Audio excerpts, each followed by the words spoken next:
Kembali di Kompas Siang, Saudara, puluhan hektar tanaman padi milik petani di Indramayu, Jawa Barat terancam gagal panen. Akibatnya para petani juga terancam mengalami kerugian 10 juta rupiah per hektarnya. Seperti inilah kondisi area pertanian di Desa Wirakanan, Kecamatan Kandang Haur, Kabupaten Indramayu.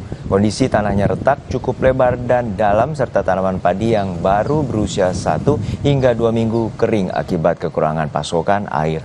Selain itu, serangan hama semakin memperparah kondisi.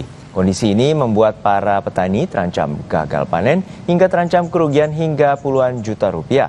Para petani berharap pemerintah setempat segera memberikan solusi, terutama dalam hal perbaikan irigasi dan pasokan air demi persawahan. Jadi sekarang itu udah kayaknya mah udah nggak ada harapan lah, nggak ada harapan untuk panen itu. Masalahnya ya itu satu karena ya tadi diuraikan tuh masalah hama penyakit, dan keduanya itu masalah air.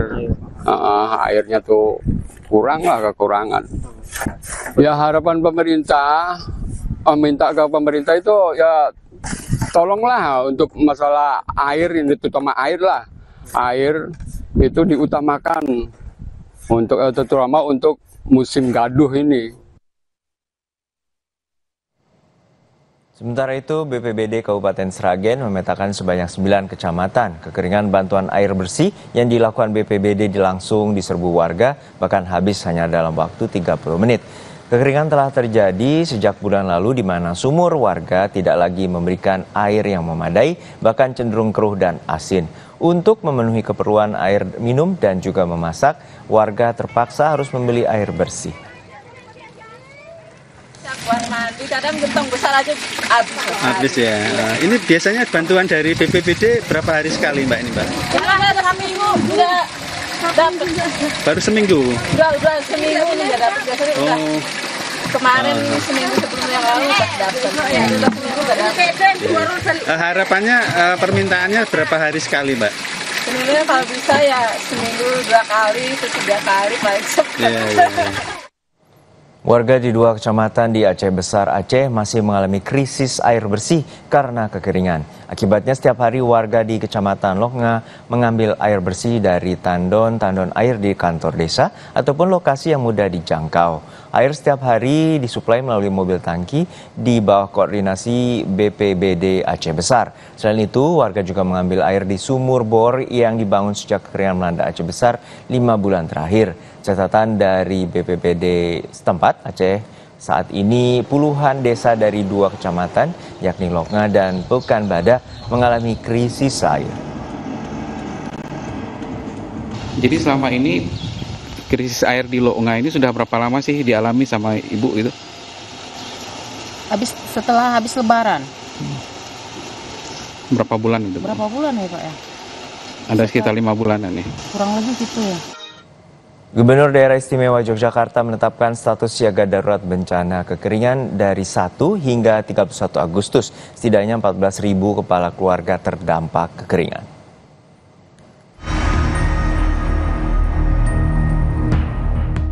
Warga Pedukuhan Temu Ireng 2, Kelurahan Girisoka, Panggang, Kabupaten Gunung Kidul harus mengambil air sungai di Telaga Moto Indro untuk memenuhi kebutuhan air sehari-hari sejak 4 bulan lalu. Setiap harinya, warga mengisi jerigen dengan menempuh perjalanan 1 km untuk mendapatkan air. Sementara untuk kebutuhan minum dan MCK, warga harus menempuh jarak 2 km. Debit air yang mengecil sejak 2 bulan terakhir membuat warga harus merogoh kocek membeli air.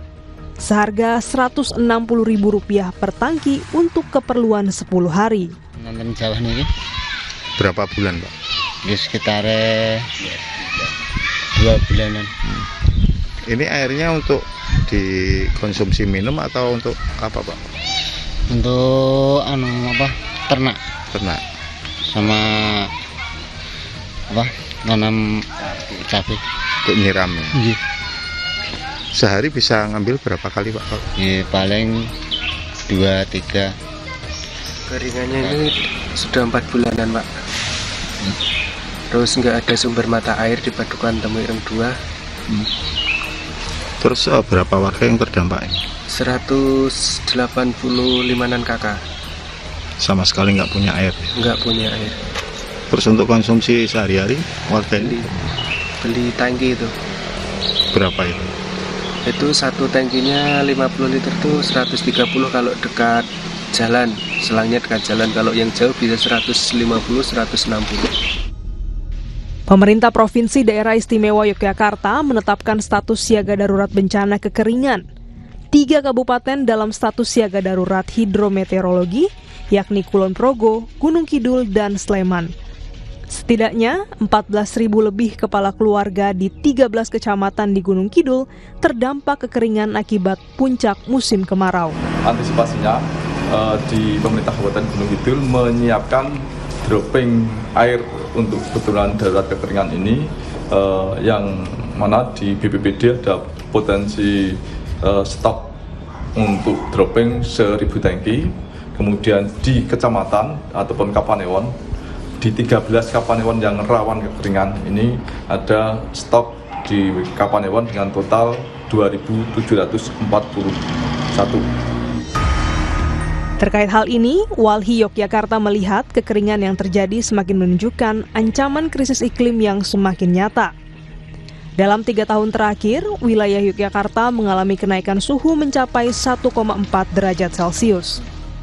Dari jangka pendeknya memang perlu dimitigasi nih, soal air dan lain-lain gitu.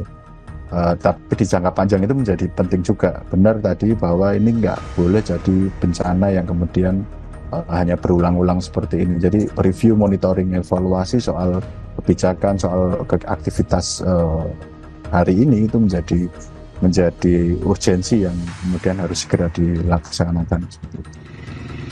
Air merupakan sumber kehidupan. Tanpa mitigasi dan upaya nyata, warga akan terus terdampak krisis air.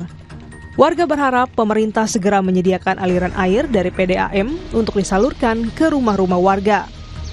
Glenis Oktania dan tim liputan Kompas TV. Informasi terkini kita telah terhubung dengan jurnalis Kompas TV Ahmadi di Gunung Kidul, Yogyakarta dan Mustajab dari Banda Aceh. Namun kita sapa terlebih dahulu rekan Ahmadi di Gunung Kidul, Yogyakarta. Ahmadi, pada saat ini tercatat ada 14.000 kepala keluarga terdampak kekeringan. Lalu seperti apa penanganan dan juga kondisi warga saat ini terkait dengan pemenuhan air bagi warga? Ya, Arjuno dan juga pemirsa, lebih dari 14.000 warga Kabupaten Gunung Kidul memang terdampak langsung dari bencana kekeringan tahun ini. Dan untuk kondisi sampai saat ini warga masih kesulitan untuk mendapatkan air bersih ya. Mereka masih mengandalkan untuk membeli air melalui tangki kapasitas 5.000 liter dengan harga kisaran 140.000 sampai 160.000 rupiah.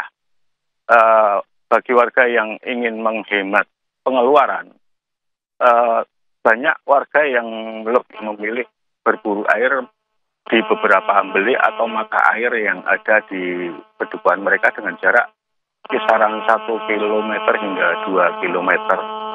Mereka lebih memilih mengambil air di mata air ini karena untuk menghemat pengeluaran di keluarga mereka. Sementara BPBD Gunung Kidul sendiri masih terus melakukan distribusi tangki air bersih ke 17 saluran di 7 kecamatan yang ada di Gunung Kidul yang terdampak langsung kekeringan kali ini. Seperti itu. Ya, peristiwa kekeringan di Gunung Kidul ini mungkin bukan pertama kali. Lalu seperti apa perhatian pemerintah demi mengatasi kekeringan yang saat ini telah berlangsung selama lebih dari 2 bulan? Ya, untuk saat ini BPBD sendiri baru menyiapkan sekitar 1.000 tangki air bersih untuk didistribusikan ke beberapa kecamatan yang emang terdampak langsung. Sebenarnya beberapa wilayah sudah ada upaya melalui beberapa kementerian untuk mengambil air yang ada di sungai bawah tanah yang ada di kawasan khas Gunung Kidul sendiri. Namun demikian upaya tersebut dirasa belum optimal karena hanya beberapa wilayah yang baru bisa diambil air untuk kepentingan warga masyarakat seperti itu.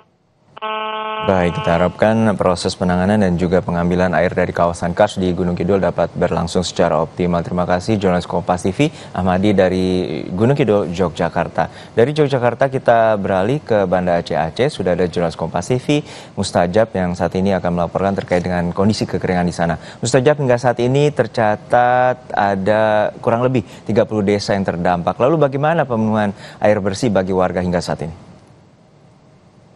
Juno dan saudara, memang betul di Aceh Besar sendiri saat ini ada 2 kecamatan yang terdampak kekeringan yang menyebabkan krisis air bersih bagi 19.000 warga di Kecamatan Longa dan juga Kecamatan Pekanbadak. Di Kecamatan Longa sendiri ini ada 28 desa yang terdampak krisis air sejak 5 bulan terakhir ini. Kemudian di Kecamatan Pekanbadak ada 2 kecamatan.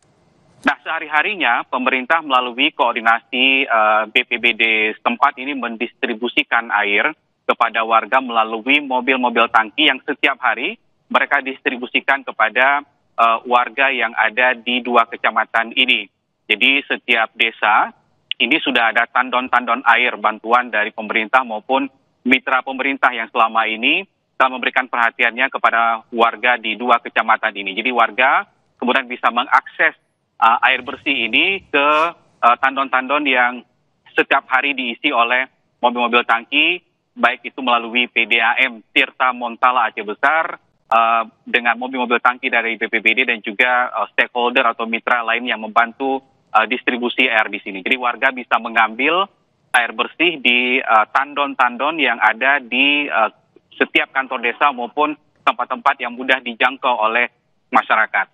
Nah, selain itu juga dalam masa kekeringan ini pemerintah juga membangun pompa-pompa air melalui sumur bor yang ada, kemudian warga bisa mengakses ke sumur bor tersebut.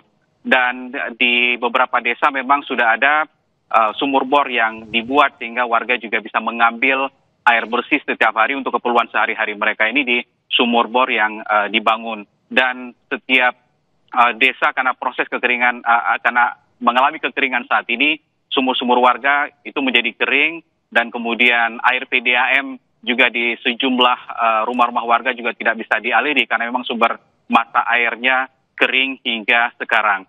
Nah, jadi pemerintah maupun warga sendiri sudah 5 bulan ini merasakan kekeringan yang melanda wilayah Aceh Besar di 2 kecamatan ini, Longa dan juga Pekanbadak, Juno.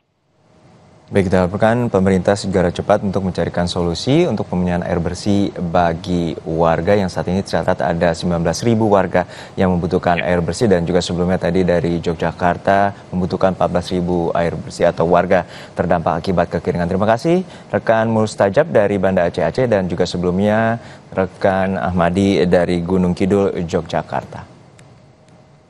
Sesaat lagi saudara, kurang lebih dari 10 hari lagi upacara 17 Agustus akan digelar di IKN. Serangkaian persiapan terus dikebut.